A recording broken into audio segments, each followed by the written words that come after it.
Monsieur le rapporteur, vous trompez. Vous trompez en croyant que c'est la levée des normes qui peut nous rendre compétitifs à tout prix et sauver notre industrie. Moi, je considère qu'au contraire, nos normes environnementales et sociales sont un avantage compétitif face à des compétiteurs tels que la Chine ou les États-Unis. Nous examinons aujourd'hui ce texte du Rassemblement national qui vient en soutien finalement à la position du gouvernement de François Bayrou, sachez-le, aux groupes libéraux de droite et d'extrême droite du Parlement européen qui tous œuvrent à mettre fin au pacte européen. Alors que l'objectif principal donc de ce pacte vert est que l'Europe respecte ses engagements internationaux et parvienne donc à la neutralité carbone à l'horizon 2050, votre résolution prétend tout simplement que nous ne respecterons pas ces engagements et pire, elle prétend que c'est ces engagements qui seraient à l'origine de la crise industrielle et agricole en Europe.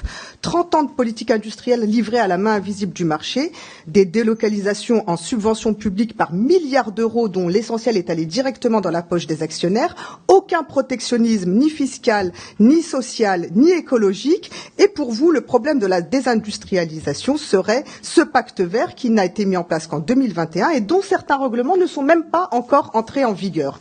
Sur le plan agricole, vous êtes encore plus incohérent. Les conséquences de l'emploi des pesticides, par exemple, sur la santé, sont criminelles. L'explosion des cancers du pancréas chez les 40-50 ans fait l'objet d'une alerte de tous les médecins. Au lieu de défendre la santé des Français, ce que vous proposez, c'est d'empêcher et de supprimer toutes les normes qui permettraient de sortir de ces usages.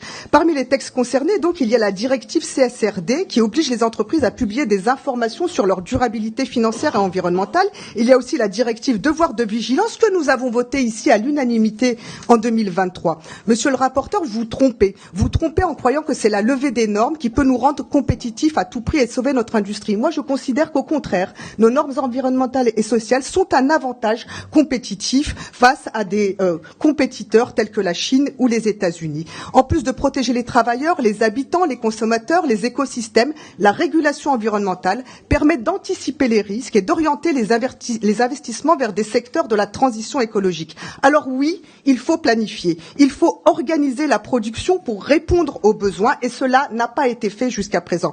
Oui, il faut un vaste plan de formation et de reconversion des travailleurs. Oui, il faut responsabiliser les donneurs d'ordre sur toute la chaîne de valeur. Oui, il est temps de répondre à l'urgence écologique. Il est temps de répondre à la désindustrialisation en priorisant l'industrie écologique. Et donc nous voterons clairement contre ce texte et j'ai même proposé une résolution qui va exactement à l'encontre de la vôtre.